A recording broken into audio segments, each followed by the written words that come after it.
Maraming salamat, Dr. Kailangan dito live mula sa Senado. May ibang dapat unahin ang pamahalaan kaysa bibisahin ang kurikulum sa senior high school.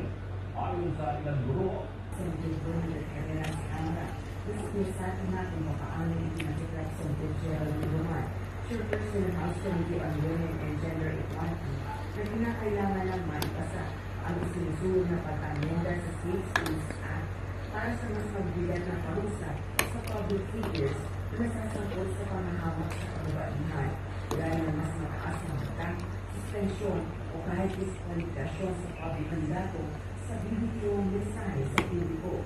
Mas maganda po yung nagbibigay tayo ng positive na mensahe.